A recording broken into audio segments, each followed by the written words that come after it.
Winning in 1992 was one thing, but many key players would not be back in '93.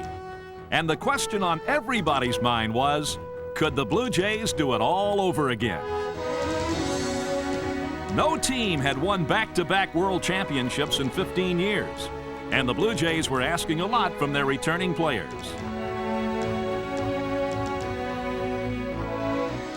But if any team knew how to win, this one did.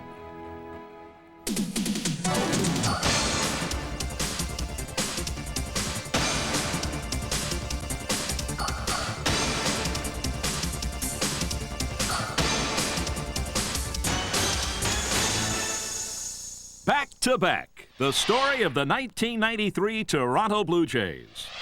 Hey, world champs are back again. Time to repeat. But first, time to limber up. Bam! Hey, you know, if you can't beat them, join them. So Paul Molitor joined the Blue Jays in the offseason. Ed Sprague moved over to third.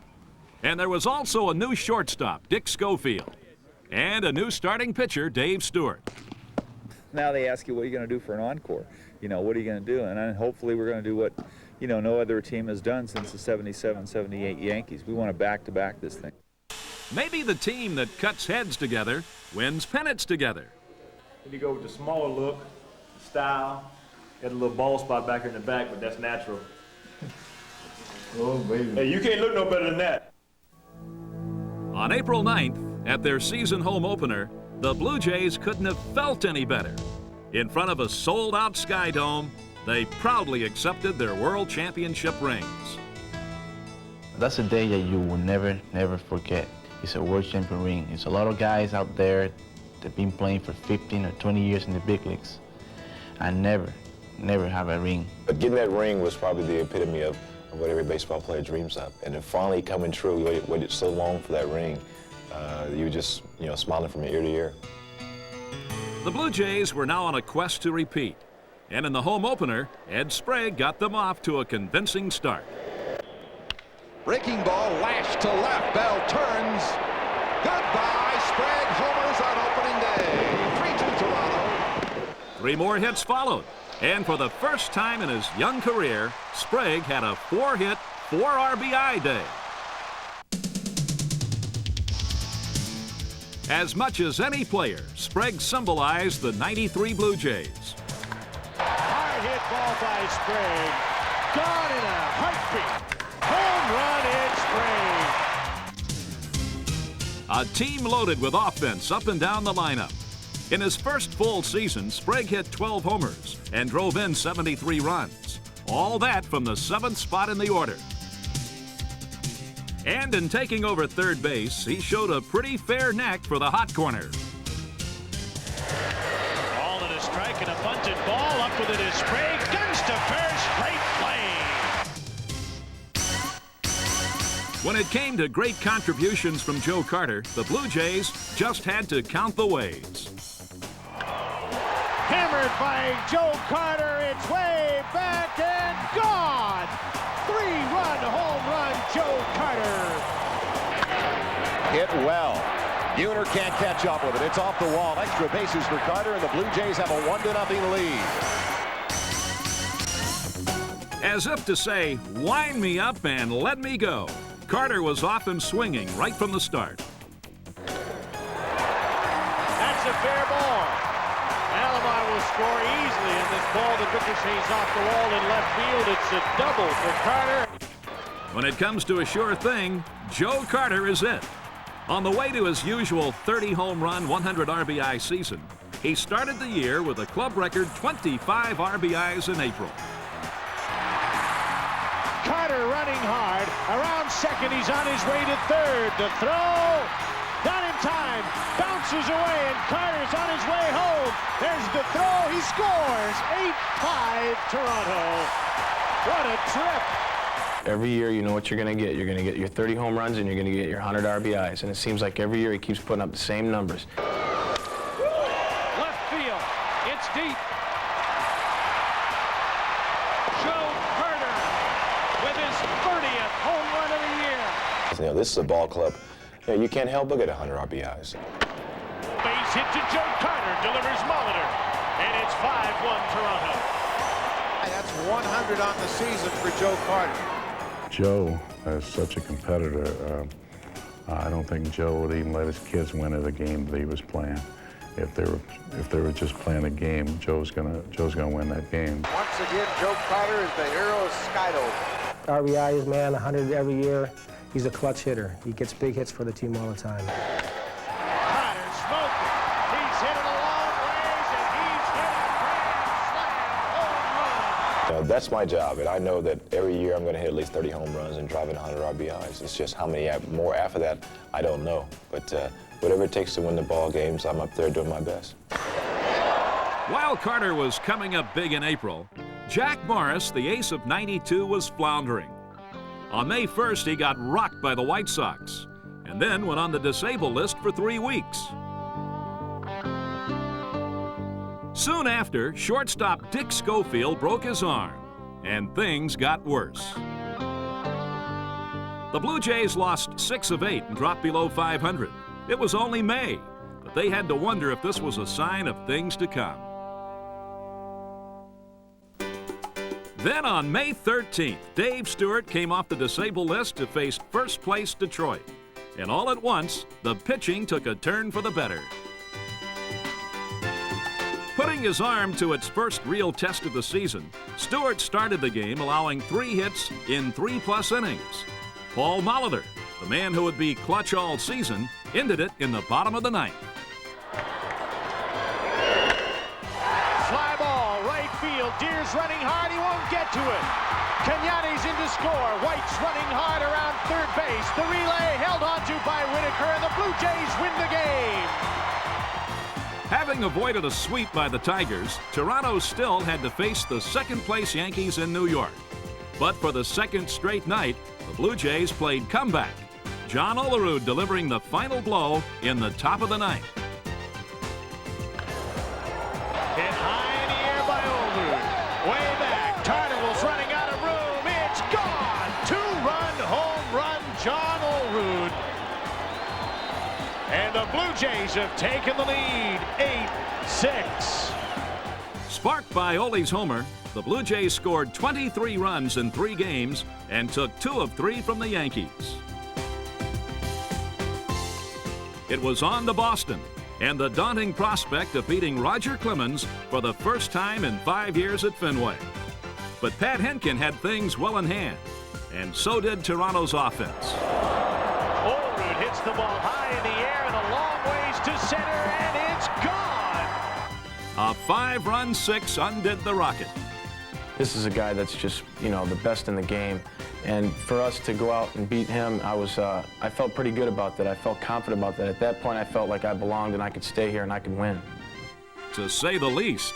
Entering the season with all of 3 major league starts, Henkin was Toronto's biggest winner, going 19-9. Coming out of spring training, I don't think that you would have ever thunk that he would have won as many games as he has. Biggest surprise, I think, has been Pat Henkin. Everybody knew he had a good arm.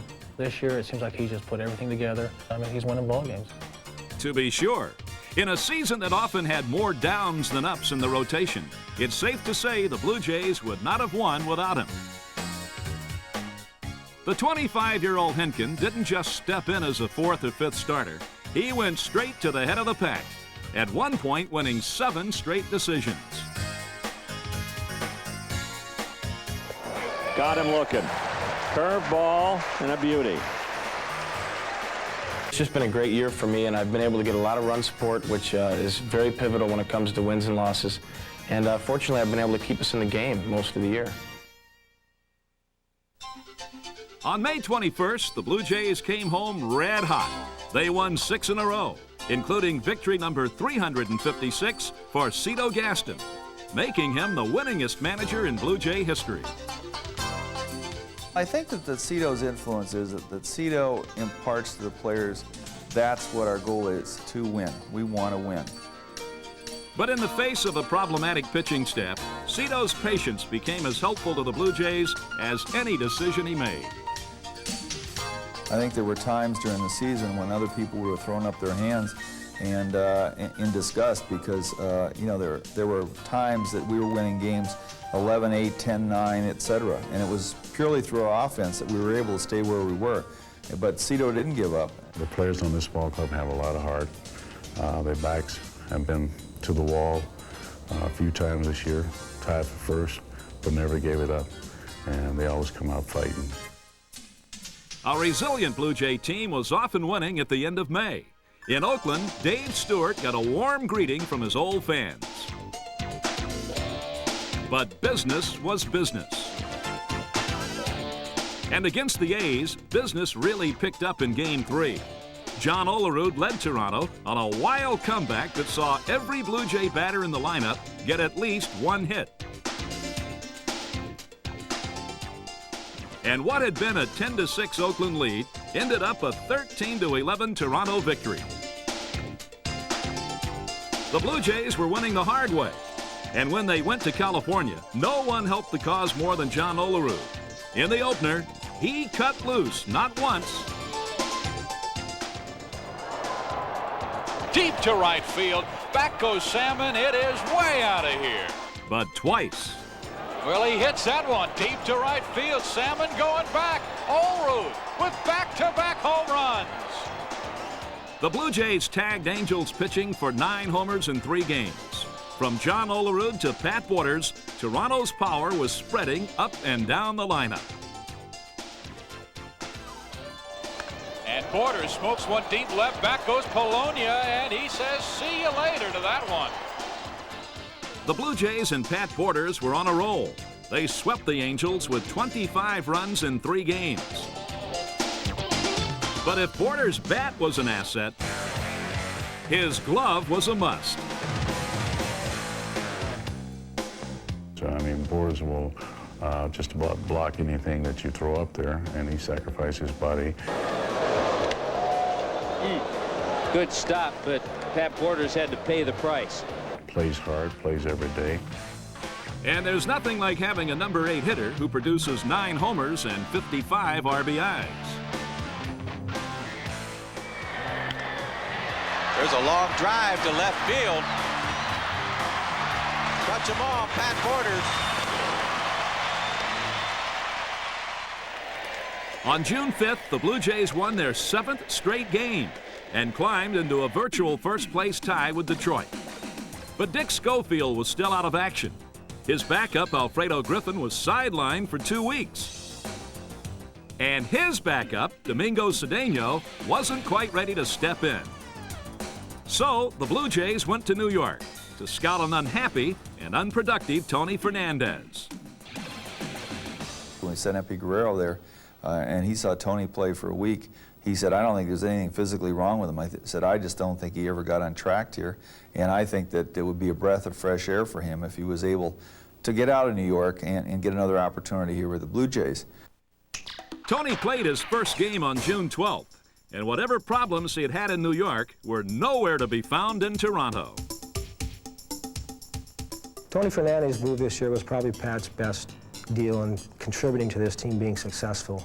Early in the season, he had to hit behind John Olerud, who was getting intentionally walked daily, came up with a lot of big hits.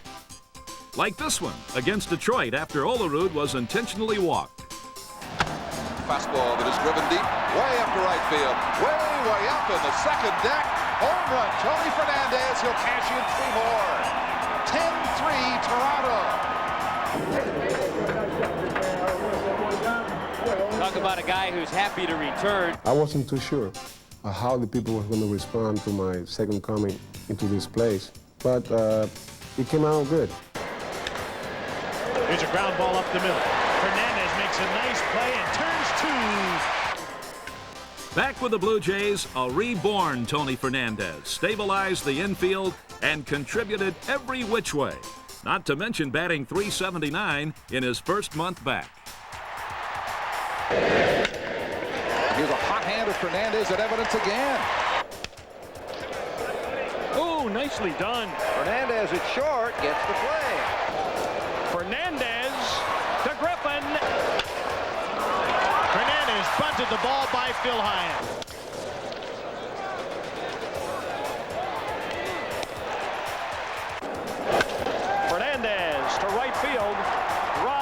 going back, and that one is gone.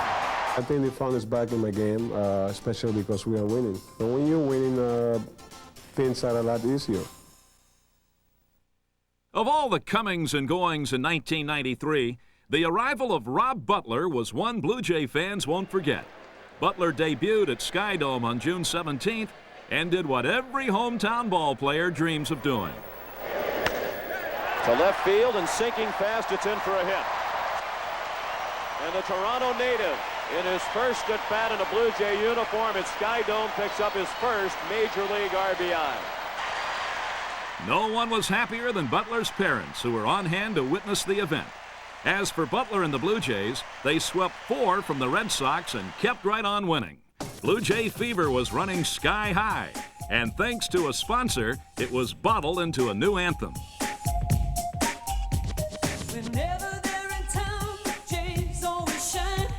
Whenever there's a crowd, there's always a good time.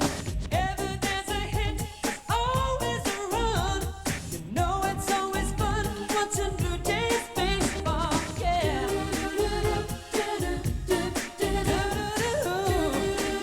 Watching Blue Jays baseball. The sun will always shine, the fans are having fun. As long as there are hits, there'll always be home runs. Whenever there's a play, there's always a cheer. Whenever there's fun, there's always Coca-Cola, yeah. Coca-Cola, yeah. Always Coca-Cola. To be sure, the Blue Jays were the real thing. And no player was generating more excitement than John Olerud. Hitting in a class all by himself, Olerud launched a sensational assault on Ted Williams, the last batter to hit 400. It was a dream season that Olerud hardly figured on having. Last year was my best year, hitting 284, and I think coming into the year, I felt like hitting 300 was a reasonable goal to shoot for. 20 or more home runs and 80 or more RBIs. That's what I was shooting for, and you know, this is all uncharted waters for me, so just sort of keep going and see, you know, how well I can finish up. The only thing more mesmerizing than Olerud's chase of 400 was the swing that was launching 1,000 adjectives. Very controlled swing. Look at that. Head doesn't hardly move. Short stride, and boy, those hands come through quick. He continues to come up with hit after hit after hit. Stays right on it, gets great extension. Good example of how your head stays engaged. It stays close to the plate, allows you to get through the ball. Stays on the ball, chokes up on the bat a little bit. Well, this is just the textbook swing. If you wanted to take pictures and put it in a book, that's the swing to do it with right there. It's like a camera. Picture perfect. It's Kodak moment every time he swings. Everything's the same. You never see him get fooled. Never. Oh, this is a series here against California. When he just, everything he hit went out. What, he hit 4 home runs that series? Here comes the natural, and he blasts the first pitch. Olerud hit it a ton. It's gone. Home run. Unbelievable. You know, that's something that they've always tried to get me to do, is be more aggressive early in the count, because in years past, I would really get behind in the count and have to hit some tough pitches and battle back. And I think this year I just got off to a good start, did a better job of being aggressive early in the count. Watch his follow through. Head is always down. That is a big key. You never see him come up like this where his head comes out. His head is always down through the hitting zone, and he just follows the ball just like a golf swing. Boom, follow the ball. You can't teach that. Olerud was a model of consistency. In June, he drove in 30 runs, batted .427, and for the better part of the month, never came up empty. A shot to left field. He's hit in 26. The major's longest hit streak of 93, and the longest ever by a Blue Jay. That night, Olerud got 3 more hits and brought his average to .411. As for the bigger cause, beating the Yankees, the final blow came from Pat Borders. Inside, pulled down the line, extra extra bases for Borders. Here comes Olerud to score. Fernandez is being waved behind him. The relay to the plate. He's safe. The Blue Jays lead. For the second straight game, the Blue Jays rallied back and in the process brought their winning streak to 7. They were now 1 game out. The streak burst the next day, but then Devon White started things off with a bang. Fly ball over the head of Williams and gone. Home run, Devon White. Devo's motto was, ask and you shall receive. If the Jays wanted speed, he stole 34 bases. If they wanted runs, he scored 116. And if they wanted power, Drills that. That's deep. he had that too. That's gone. A 2-run shot this time. White second of the day. Devon White, first pitch swinging, drills one into the seats in right center field. Devon White is hot today. That ball skips to the wall. He's got extra bases again. But in Devo's world, center stage was center field. I don't know what Willie Mays was like, but it's hard to imagine anybody playing center field better than Devon White does. People, I think, they know of Devon White. I don't think people appreciate him as much as us pitchers do. Chris Hoyles hits a high fly ball to right center field. Caught at the wall by Devon White. He's hit the ball very hard to left center, way back, and it's caught by Devon White. Maldonado hits the ball in the air to center field. Devon White moving back, makes the catch, and then crashes into the wall. Headed for the gap. Even White. Torcani, yes, he caught up with it. Center field, and there's Devon White to vacuum it up.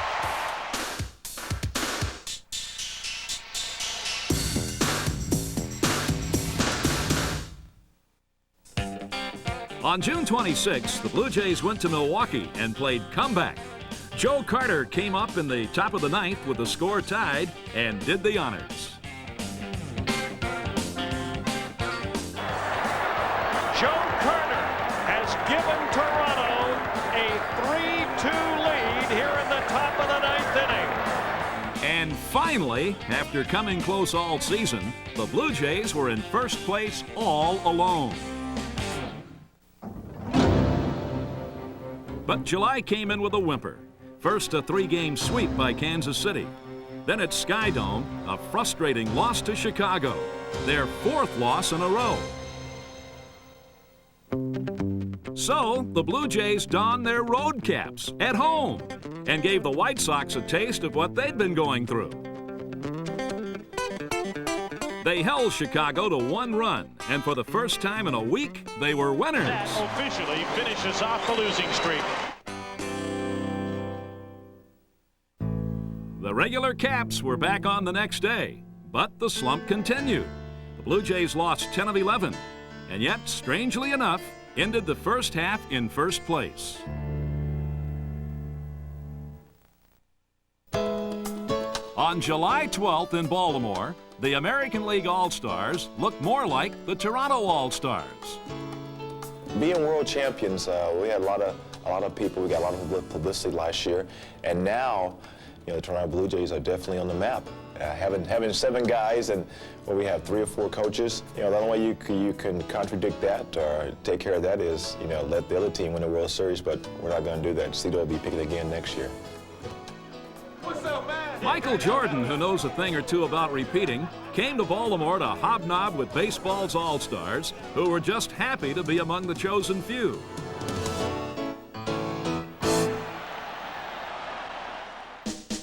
As for the game, Cito and his all-stars romped on the National League with help from Roberto Alomar. Andy Bettis, the new pitcher, greeted by Roberto Alomar, and a home run. Like Alomar, whose homer tied the game, Joe Carter wasn't content to just be an all-star, and neither was Devon White. He was probably criticized more than anyone as being part of the all-star team, but I know that Devo's an all-star player. Come on, Devo. Oh, boy. Oh, boy, Devo. Right. Throw him out there. Run it, Albert. Run it, Alvin. White says, I'm an all-star with a base hit down the right field line. Up on Devo. There was still one more Blue Jay to be heard from, Dwayne Ward.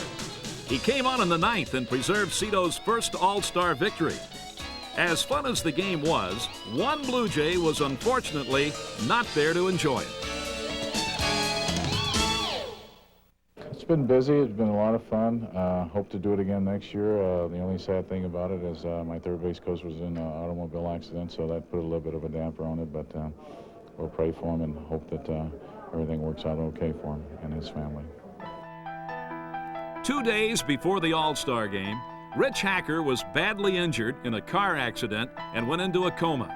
The season would go on, but Hacker's absence ended the first half on a sobering note. The Blue Jays came out of the All-Star break a little sluggish and dropped into a first-place tie. But on July 18th, in a game against Kansas City, they got an unexpected jolt from Willie Kenyatte in the bottom of the 9th. And Kenyatte to left field. That is back. That is gone, and the kid wins it. The storybook finish at the Sky Dome. His first big league home run. Who knows, if we win the division by 1 game, there you go, Willie Kenyatte, home run in the 9th. With that victory, the Blue Jays snapped out of their slump and went to Chicago all fired up. They blew the White Sox away in 1 game, and then in the finale subdued them with great pitching from the bullpen. The next night in Texas, it took the 9th inning clout of John Olerud to finally bring down the Rangers.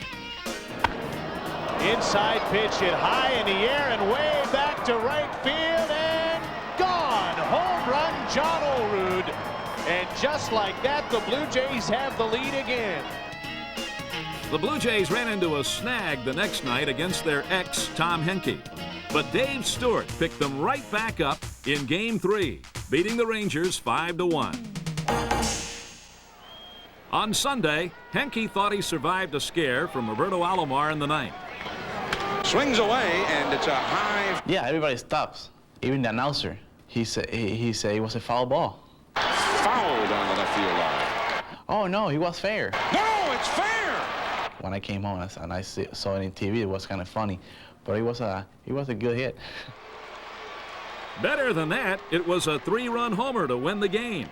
The Blue Jays were hot, and back at Sky Dome, there was nothing Baltimore could do to stop them. Every time the Orioles got a lead, Toronto came back.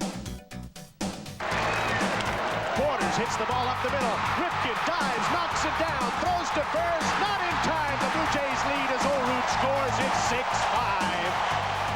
How's this for an encore the next night? Down 2 runs in the 6th, win it in the 10th. Jays win 5-4. Even against Detroit, Cito got the last laugh. Here's the 3-2 pitch. He hits the ball into the gap in left center field. It heads to the wall. In to score is Griffin. Turner Ward's right behind him. Devon White cruises in. It's a triple and 3 runs in. The Blue Jays lead 7-4.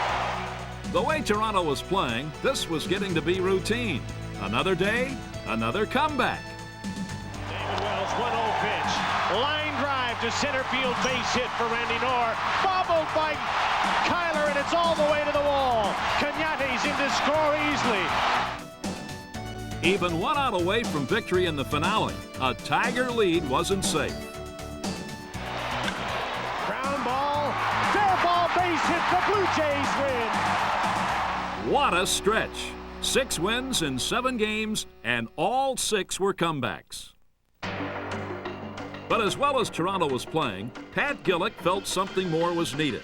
And during the Tiger series, he traded for the game's supreme leadoff hitter, Rickey Henderson, and got power, speed, and 15 years of experience. The Blue Jays would need it all when they went to Yankee Stadium on August 2nd.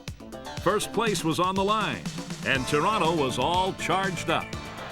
Mattingly hits the first pitch in the air to left field. Kenyatte makes the catch. Bonds tags. He's on his way home. Borders has got him. If Blue Jays defense didn't get the Yankees, their offense did. Devon White's 6-inning homer snapped a 0-0 tie as Toronto held on to win the opener.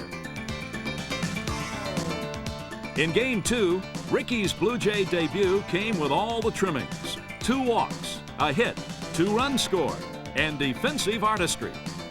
And there was nothing any of the Yankees' 7 pitchers could do against Toronto's lineup. 2-1 pitch, base hit to left field. Henderson scores. Devon White is being waved behind him, and the Blue Jays have a 7-4 lead. And 9 wins in 10 games. But then the Yankees turned the tables. What Toronto did in the first 2 games, the Yankees were doing in the next 2. And just when it looked as though the Blue Jays might open up their first-place lead, it slipped back down to 1.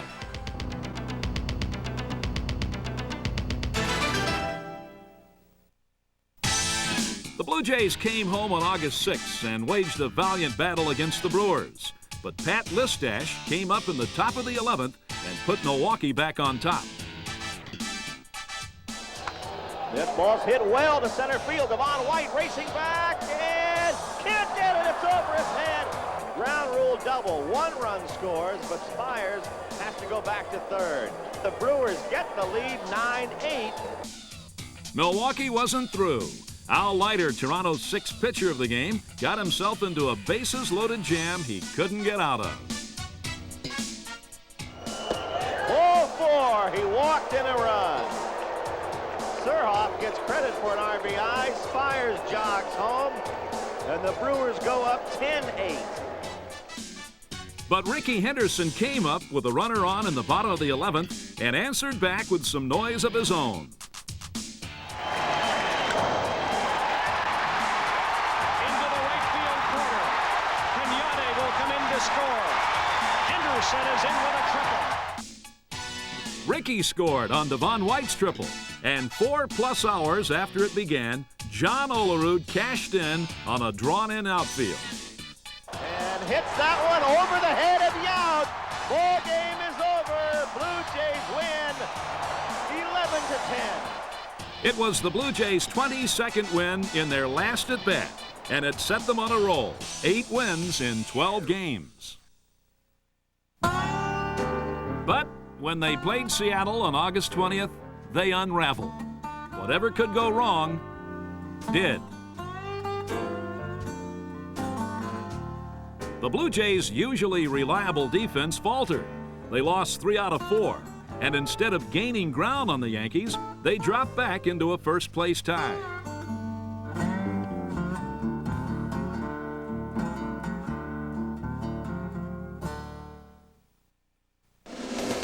Something had to be done, and in one game, Joe Carter tried to turn things around all by himself. Here Alomar's at second base. Joe Carter's up, swings at the first pitch, hits it a long ways to center field. It's way back and gone. Home run, Joe Carter. 4 innings later, Carter struck again. Carter hits the ball a mile. It's gone. Home run, Joe Carter.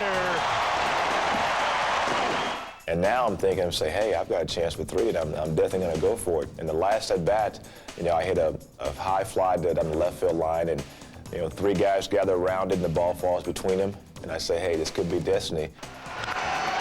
This one he hits hard to left field. It's way back and gone. Home run, Joe Carter.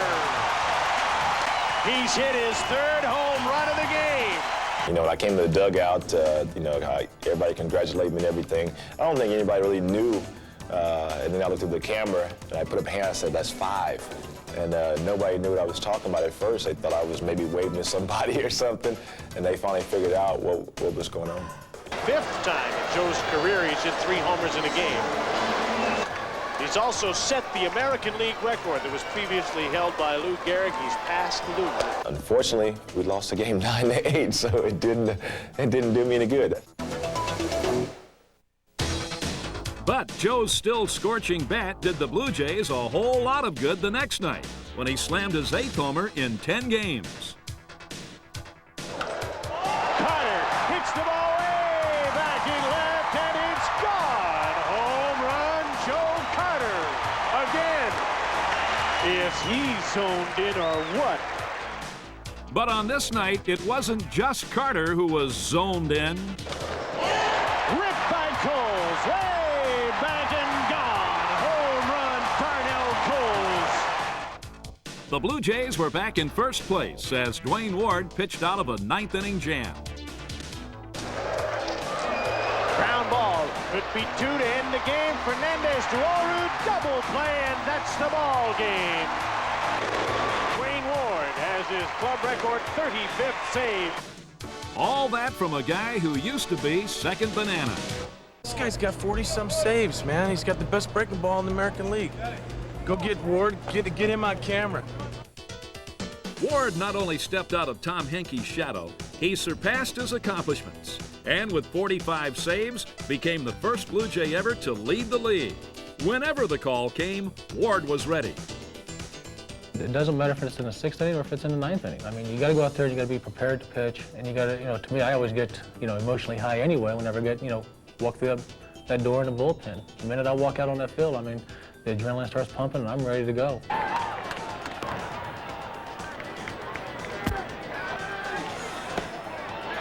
Called third strike. Dwayne Ward struck out the side. When you get to the 8th or 9th inning and you know Dwayne Ward's coming through that bullpen, getting ready to get on the mound, you got to feel pretty comfortable because he shuts the door almost every time.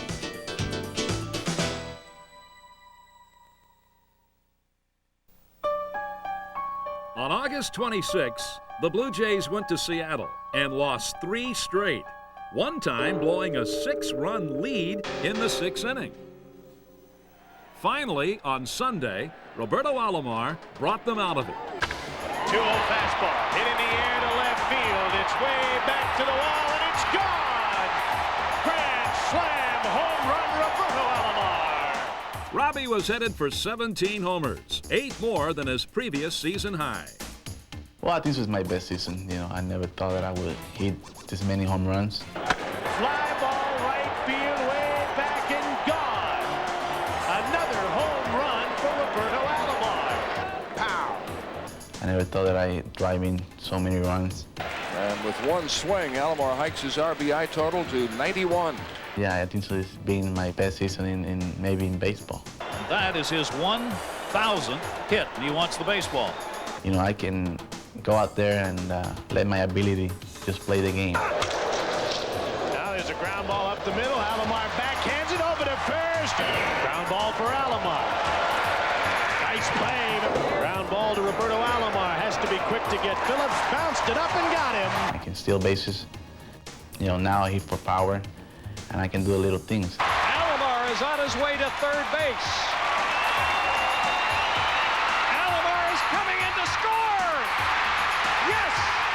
I remember this one time in Baltimore. Maybe I'm being a little selfish because it was the day that I pitched, but I was pitching against Ben McDonald, and it was 1-0. He was winning, and it was the 9th inning, and Robbie was on second with nobody out, and in the 9th inning, and he stole third, and I thought to myself, man, nobody out, stealing third, but it ended up winning the game for us because they had to bring the infield in. Allroot got kind of like a soft line drive between second and first, and the ball went through. If I would have stood on second base, it could be a double play.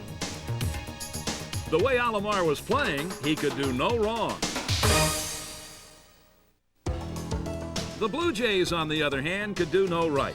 After sweeping in Oakland, they lost 3 straight in Anaheim and came home on September 7th only to be swept again, blowing late-inning leads all 3 times.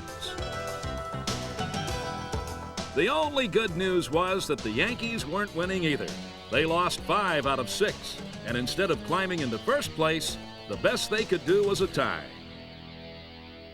When we lost 6 in a row in September and didn't relinquish first place, I think psychologically it gave our club a big lift because we were struggling and no one seemed to be able to take advantage. And from that point on, whatever reason, our game got turned on from pitching and offense and defense, and we just haven't looked back since. Molitor to the gap in right center field. Just as it happened all season, losing gave way to winning. And sure enough, Molitor had a lot to do with the turnaround. He helped sweep the Angels, and in the process became the oldest major leaguer ever to have 100 RBIs. I knew I'd have a chance if I could be healthy once again because of the guys in front of me, and sure enough, it's happened. And It does make you feel good, because after not being in this role and being challenged to try something new and have it to turn out successful, it kind of adds to the enjoyment of reaching a mark like that. At an age when most stars are declining, Molitor was at his best. Paulie's unbelievable. I mean, here's a guy, you know, he's 36, 37 years old. He's having his best season of his career. I mean, his stride, the way he hits the balls they all feel. He comes through in the clutch. He hits the home runs. I mean, anytime you want a big hit, I'd want Molitor up there, because he comes through 9 out of 10 times. Molly has done everything that we asked him to do, and even much more. I'd have to say, if there was one guy on this team that I thought was our MVP, I'd have to give the vote to Paul Molitor. The evidence was all there. Molitor hit .332, had 211 hits, and became the oldest player to go 20-20. 22 steals, 22 homers to be exact. That's hit a long ways by Molitor. No doubt about it, it's gone. Home run, Paul Molitor. 2-2 pitch, hit high in the air by Molitor. It's way back and gone. Molitor was a dream come true for the Blue Jays, proving emphatically that there would be life after 15 years with the Milwaukee Brewers. In terms of coming here, I have to say it's met and surpassed all expectations, because, you know, who could have expected anything better, having a chance to go on to postseason play. So it's everything falling into place coming up here to play for the Blue Jays. On September 14th, the Blue Jays took their winning streak on the road. They swept a pair of wild and crazy games in Detroit and raised their first-place lead to 2.5 games. From Detroit, they went to the Metrodome in Minnesota and kept streaking. Pat Henkin won the first game, Dave Stewart the second, and with their first-place lead up to 3 games, they looked to the red-hot Juan Guzman to complete the sweep. Guzman had not lost a game in 2 months, and against Minnesota, his stuff was as sharp as ever, producing nothing but zeros for 8 innings.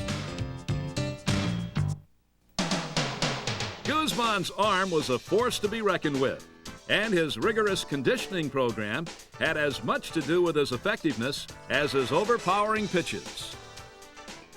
Physically, you know, I work in everything. I work my arm, my leg, my back, everything. I don't want to miss any part of my body, so that I can be 100% ready. Guzman was 100% effective against the Twins, shutting them out 10-0 and bringing Toronto's win streak to 8. Best of all, the Blue Jays brought their first-place lead to 4, and now there was no looking back. Toronto came home on September 21st, and Todd Stottlemyre kept things rolling. Stottlemyre, complete game, shutout. Well, the smiles tell it all right there. Pat Borders and Todd Stottlemyre were hitting on all cylinders tonight. 2 wins against the Red Sox gave the Blue Jays a 5-game lead. Finally, it was no longer a question of if. It was simply a matter of when. The Yankees came in for the Blue Jays' final home series. The team that had been on their backs for months was finally out of it. Now, Toronto didn't want New York to play the spoiler. And right now, Henderson has put the Blue Jays into a 2-1 lead here in the bottom of the 3rd inning. That was just the beginning. In the hopes of sweeping the series and clinching the title at home, the Blue Jays added 5 more runs in the opener, which was more than enough for Juan Guzman, who held the Yankees in check, winning his 14th game, 7th in a row. New York made some noise in the 9th, but Dwayne Ward stifled it, and the magic number was down to 3. In Game 2, Al Leiter made his first start in more than 3 months. He threw 6 shutout innings, but what Leiter couldn't handle all by himself, he left to his crack staff in the field, which came up clutch time and again. Strokes the ball to the shortstop. Fernandez to Alomar for 1. Over to Kearse. Double play. And then there was the offense. Griffin's in to score. Henderson flying in behind him. He'll score. 2 runs in. 3-0 Toronto. That day, Blue Jay attendance surpassed the 4 million mark. And what a way to celebrate. They won their 90th game and moved one step closer to their 3rd straight postseason. And that's the ball game. Cito Gaston and the Blue Jays have defeated the New York Yankees 3-1. They've won 12 of their last 13, and the magic number has dropped to 2. But any hopes of clinching at home were dashed when the Yankees avoided a sweep and beat the Blue Jays 7-3 on Sunday. And I would have loved to see us clinch here in Toronto, and things can't always happen the way you want them, and hopefully tomorrow we can end it. Tomorrow took place at Paul Molitor's old ballpark in Milwaukee. First came a reunion with the fans, then a reminder of how it used to be. Swings at the first pitch. It's a high fly ball to left. It's way back and gone. Home run, Paul Molitor. How about that for a homecoming? Molitor's 22nd home run was all the offense Pat Hentgen needed. En route to his 19th win, he threw 6+ shutout innings. And with the East Division title on ice, Toronto was just a Dwayne Ward 9th inning away. And the 1-2 pitch to it. Ground ball for Tony Fernandez. Alomar for 1. Oru for 2. Double play. That's the ball game. It's a 93-peat. The Blue Jays are champions of the American League East again. Well, when you start out the season, an organization like this, their goal is to become world champions, defending their title. This is a major interim goal that we had for ourselves. I mean, the 162-game test, and of course, hopefully we can be successful and go ahead and defend that title. When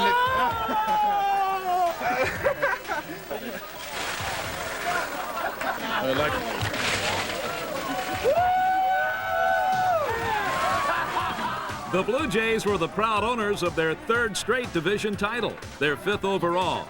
They had returned to glory, and the familiar sounds of victory were rocking from Milwaukee to Toronto.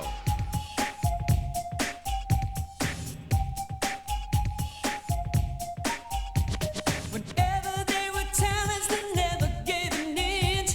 Casino kept them cool, and now they've got a clinch. Stewart throws a stare, Joe pops a grin. There's never a doubt about the World Series champions.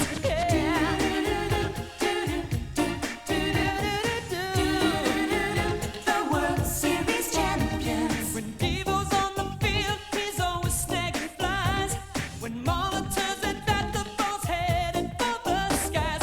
The Jays of '93, sweet victory is near. Whenever there's fun, there's always Coca-Cola. Yeah. Coca-Cola, yeah.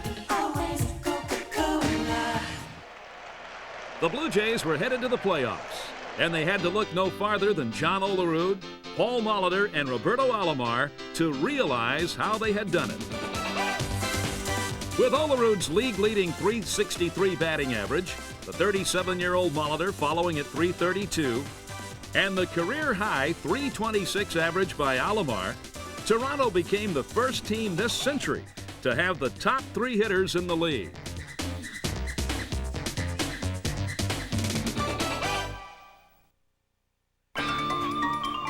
That offense led the Blue Jays into Chicago for Game 1 of the playoffs.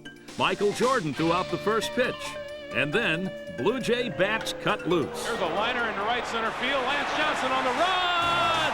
Past him to the wall. The Blue Jays will take the lead. Carter comes around. Olerud into second, and Toronto leads it 4-3. Paul Molitor made the most of his first postseason appearance in 11 years, collecting 4 hits and 3 RBIs. Olerud goes. The pitch is hit high and deep in the left center field. Johnson back to the wall, and it's gone.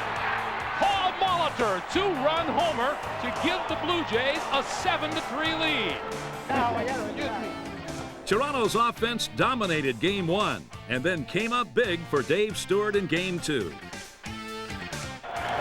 And And there's a liner in the left field. Base hit, range charges. Molitor is going to try to score, and the throw is far too high. It's 2-1 Blue Jays.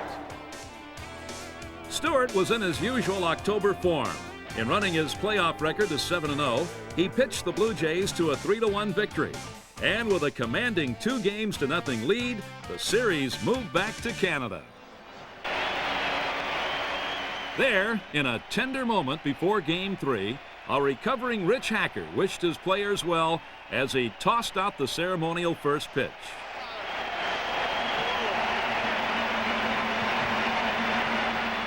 The tribute was a moving one, but the crowd was silenced for the rest of the night by Wilson Alvarez, who shut down Toronto's offense with a complete game 6-1 victory.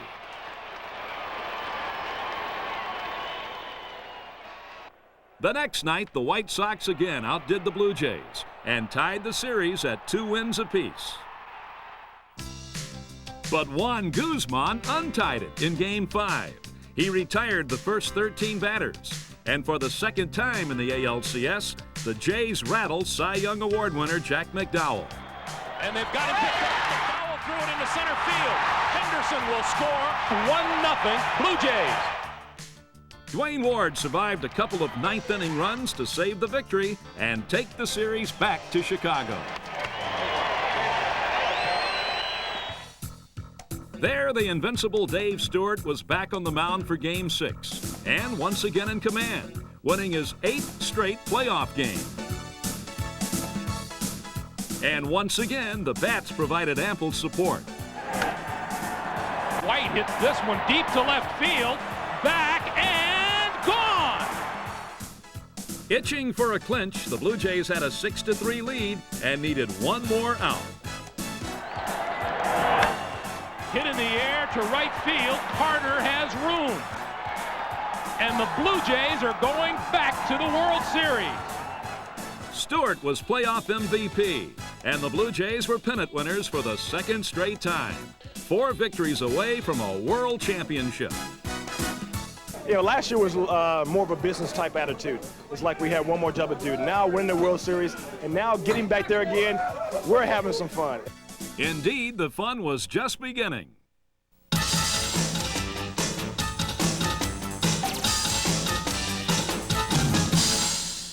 In Game 1, the Phillies put out their best offensive stuff, but Roberto Alomar robbed them every which way.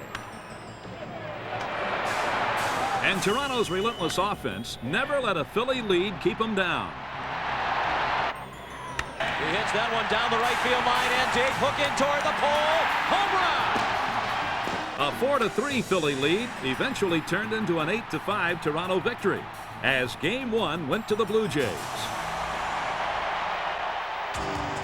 In Game 2, Dave Stewart finally lost his postseason magic.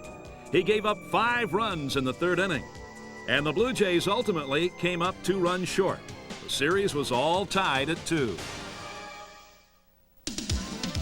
In a rainy Veterans Stadium for Game 3, Paul Molitor played first base in place of John Olerud. But all of Cito Gaston's second-guessers were quickly silenced as Molitor drove in 3 runs, scored 3 times, and had 3 hits. And the Blue Jays clobbered the Phillies 10-3 to lead the series 2-1. Game 4 featured the highest run-scoring binge in series history. 13 runs crossed the plate in the first 3 innings, and both teams kept pouring it on. But just when the Phillies thought the battle was over, their 5-run lead miraculously vanished. Down to third, fair ball, Hollins couldn't play it. Here comes Carter around to score, Olerud to third. Base hit, Olerud scores, Molitor is stopped at third. Payoff pitch, way outside. And the tying run is at first for Toronto. Line to center, Dykstra can't get it. 2-run score. And the Blue Jays are within a run. It's 14-13. Little looper, long run for Dykstra in right center, can't get it. Borders around with the tying run. Henderson to the plate with the go-ahead run. 15-14 Toronto. The onslaught was finally over. After 29 runs, including 6 in the 8th inning alone, the Blue Jays were 1-1 away from a world championship. But in Game 5, Curt Schilling slammed the door on Toronto's offense and brought the Phillies back from the brink with a 5-hit shutout. Toronto had lost, but one way or another, the World Series would be won on Canadian soil. And the way Game 6 started, it looked as if the home team might be the ones to win it.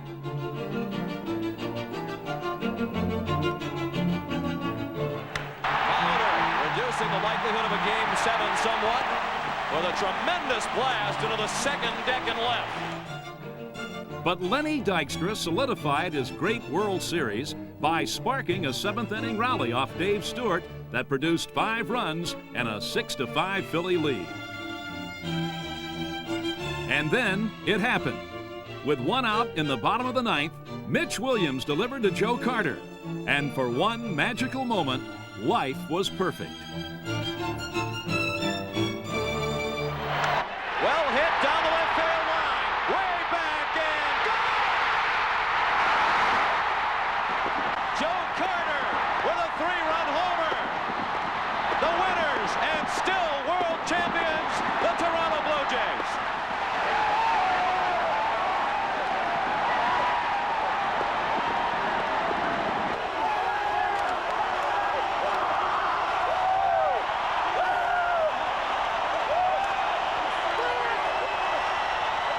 Having done what no team in 15 years had been able to do, the Toronto Blue Jays and Joe Carter were sitting on top of the world again. It was just an exciting feeling. That's storybook. That's a storybook way to end the game. Last year, I think all the people here in Toronto had to party without us being here. Now, they get a chance to see us win back-to-back World Series. That's, it's incredible. It put another ring on our finger, another trophy on our, shelves. It's great.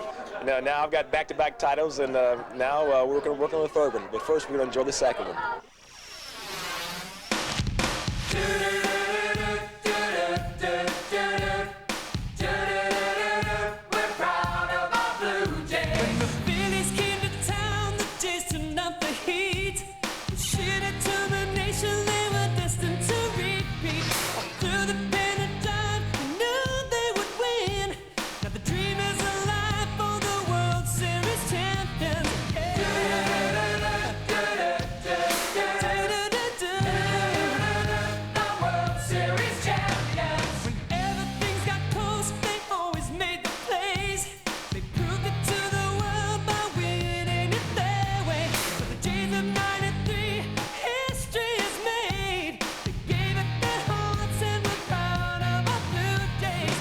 Swinging a belt, left field, way back, Blue Jays win! The Blue Jays are World Series champions! People say they want a three-peat. Well, I got 3 more fingers on this one hand. I'd like to fill it up with rings. Representing this organization, this city, this province, this country, has made me very proud. Thank you very much. I didn't win the game. We all did. We play as a team, we win as a team, and we lose as a team.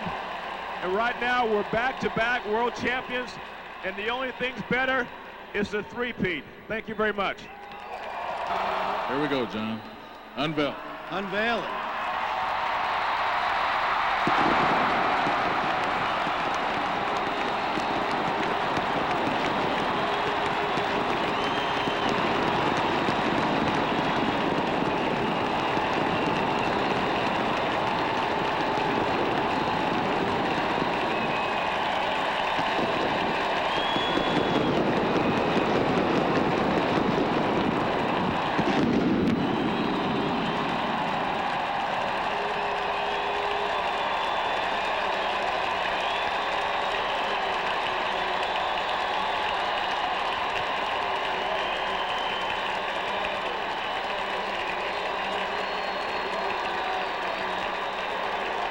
Thank you.